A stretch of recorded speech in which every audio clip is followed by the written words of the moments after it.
a coin toss. I hear good things. Ladies and gentlemen, give it up for the very charismatic, hopefully the very funny, Jackson Dabney!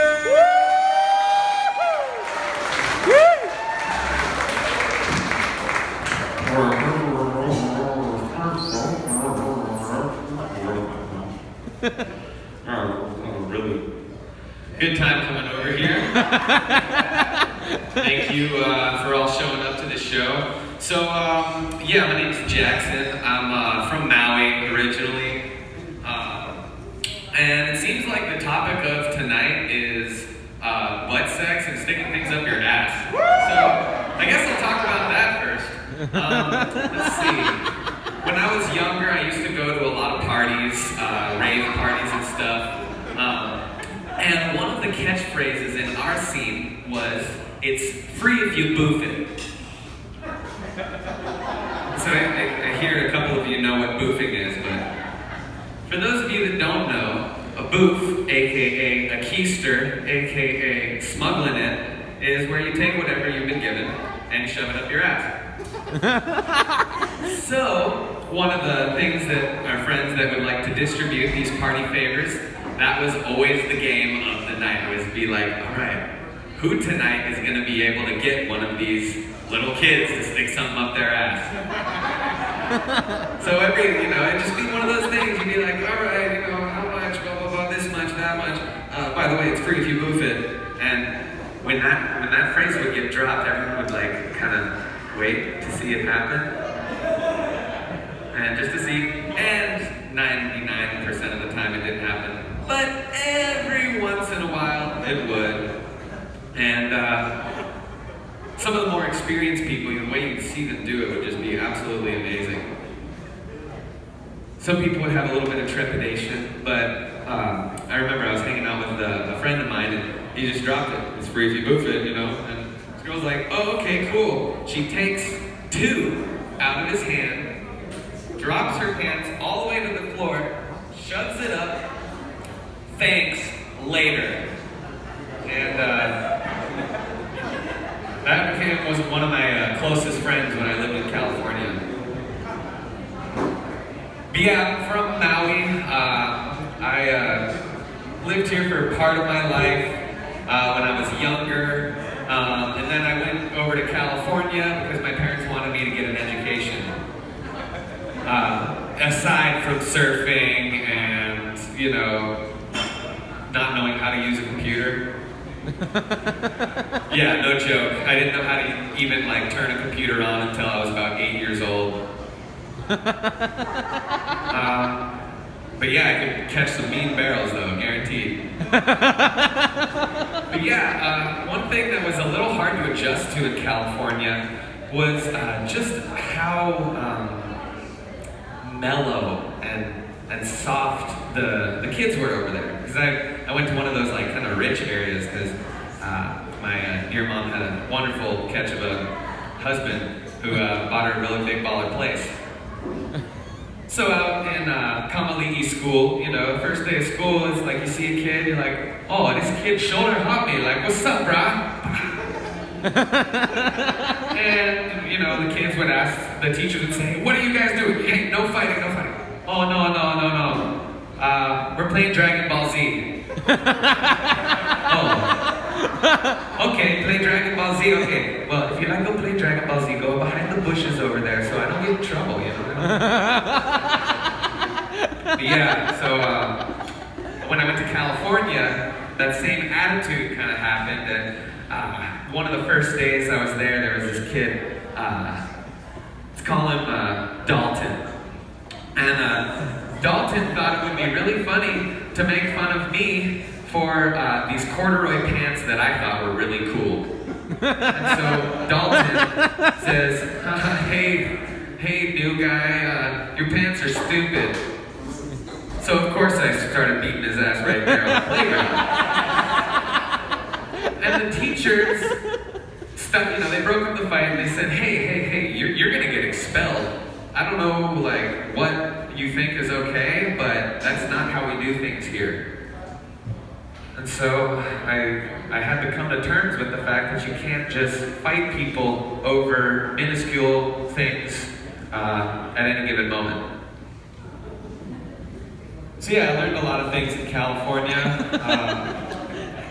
More recently, I came back to Maui, and because there's no place like home, quality of life is really good here, and you know, there's so much more equality. There's one thing I noticed, like in Cali, is like the separation between socioeconomic classes, races, all that kind of stuff is really widespread. And like, if you want to do manual labor, you have a lot less competition over here. Which is great. Really good. Because I don't like work with my brain all the time, Rob.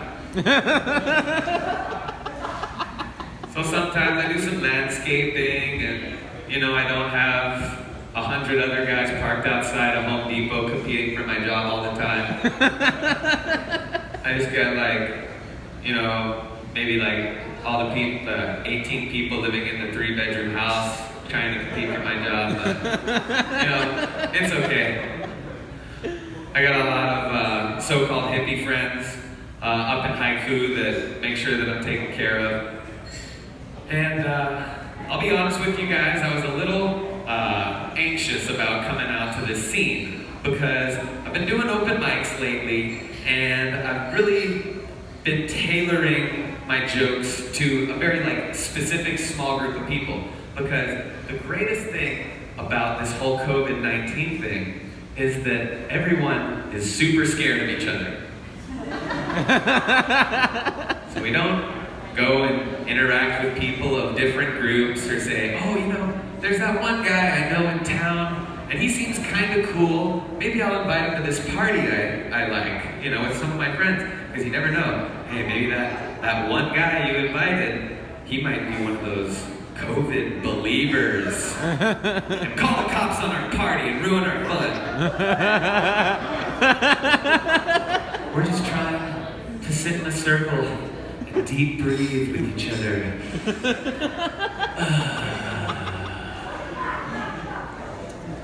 And I know all you fellow white people have not called the cops on the one party, but there is an odd man out right now. I don't want to say anything that's going to self-incriminate me, but we all know what everyone's thinking. Yeah, a lot of cross-cultural intolerance, and it's total bullshit. I like to hang out with all different kinds of people. I like to be able to say, hey, yo, I got a fat party going on this weekend. Invite all your friends, no masks, no rules, do whatever you like, it's going down. We need a little bit more of like what we got going on here. Yeah, I'm kind of filibustering. Let's go back to some comedy. Things that piss me off. Yeah, that always works really well. So yeah, I've been really catering my show towards this North Shore audience, and I've been enjoying the interactions that I have and getting a lot of deep hugs from my brothers. My brother, let me give you a hug.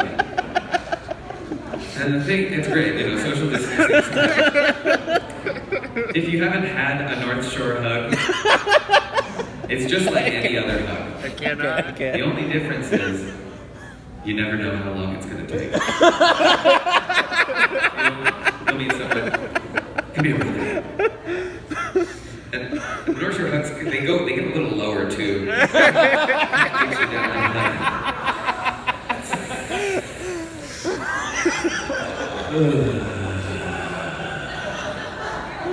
I'm like, oh yeah, bro. Yeah, it's good to see you too. And I'm really happy that I have two nieces.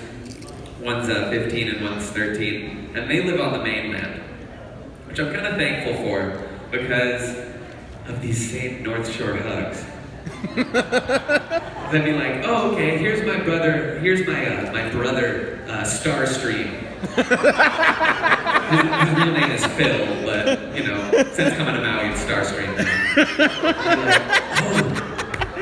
oh, sister, Oh, you're Jackson's niece. Come, feel my aura.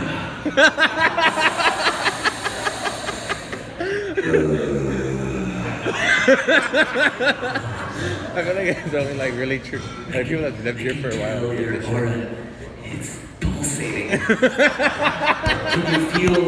Can you feel my essence?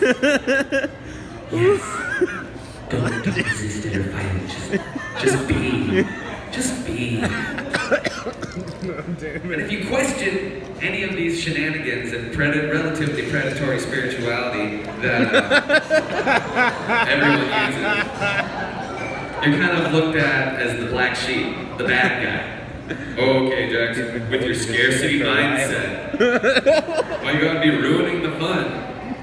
Predatory spirit. Like, yeah, okay, maybe it's because I'm from Maui, you know, like, we go to, out here, the ways of talking to these ladies and getting to know them is not necessarily all about talking a bunch of shenanigans about some shit you read on Spirit Science video on YouTube. Some of it is simple as, well, this is one I've observed many times at Charlie's and other places. And it's the incidental whole ride. So you got one Lonnie you like right here, you know, you're cruising, getting to know each other. And then Brada you kind of have like a little bit of an agreement with, is chilling with his, you know, sweet thing right here. And they're having a good time. So all you gotta do is you just incidentally go to the bathroom, actually bump into him. Whoa. And, or not into him, sorry. You bump into his girl. And you just don't say anything. And he says, hey, whoa, watch where you're going, right? You're like, oh, excuse me, like, you disrespecting my girl? And he's like, no, watch where you're going. You're like, oh, she's like, he's disrespecting me. And so, if anything that you're doing isn't really going so well, you're like, okay, maybe we take this outside. You guys take it outside. Shirts come off. It becomes a big rabble-rousing thing. The girls are sitting there, oh, he's defending my honor. What a real man. You maybe exchange a few non-committal blows. And the dog and pony show comes along, and both the queens are satisfied. And everyone goes home happy and excited. Yeah, let's see, I'm getting the magic light of Heliambra, so got one more for you guys. Let's see. Oh yeah, my dear old dad came out here tonight. Woo! Thanks, Dad. He took too long to get here, so I gave him his guest list spot to my buddy. Sorry, Dad. That's really true. But I love my dad. I really appreciate all the things that he did for me, and especially when I was a young guy going through Kamali'i school, and we used to have to hitchhike from Kihei to Lahaina at least twice a week. And let me tell you, that is exhausting for a 4-year-old kid. But it was good. You know, I felt loved, I felt important from a very young age. It's like, hey, kid, if you don't come with me, we're not going. So, we need you to be the bait to get the cars to pull over. So I would try and do the cutest things, you know, I'd be like, all right, I gotta help Daddy out. So I'd like pick a little flower off the ground, and like sit there like a sad little puppy, watching the cars drive by. And it helped. But my favorite part about hitchhiking all the time was when we would stop at the gas station, because Daddy liked to smoke cigarettes. And back before they had all these oppressive laws that say you can't market vapes to children, well, we used to actually have a little bit of fun, because we had camel bucks. The camel bucks were really nice, because every time Daddy would go to the little liquor store and open up that new cellophane wrapper, he'd go, ooh, that's another camel buck. So he'd give me the camel bug. It was like pre-Pokemon era, so I got to keep those camel bugs. And so over time, we amassed a large collection of camel bugs and in this little safe. And he felt a little conflicted about showing me the little tab of swag that you could get for the camel bugs. But one day he opens up a notebook and he's like, hey, by the way, if you get enough camel bugs, you can get a free hat. So I felt conflicted because at first I was like, yay, smoke another pack, daddy. Get your lungs full of cancer. I need that free hat. But then I'd also feel shame because I'm killing my dad by cheering him on for smoking more cigarettes. So it was a really full of emotion thing for me until one day, cheering him on, one day I opened up the little case to put the camel buck in there, and I noticed that the stack is empty. All the camel bucks are gone and I didn't get my free hat. So I said, Daddy, what happened to the camel bucks? My free camel hat. He said, oh, well, me and my buddy traded in for another carton of cigarettes.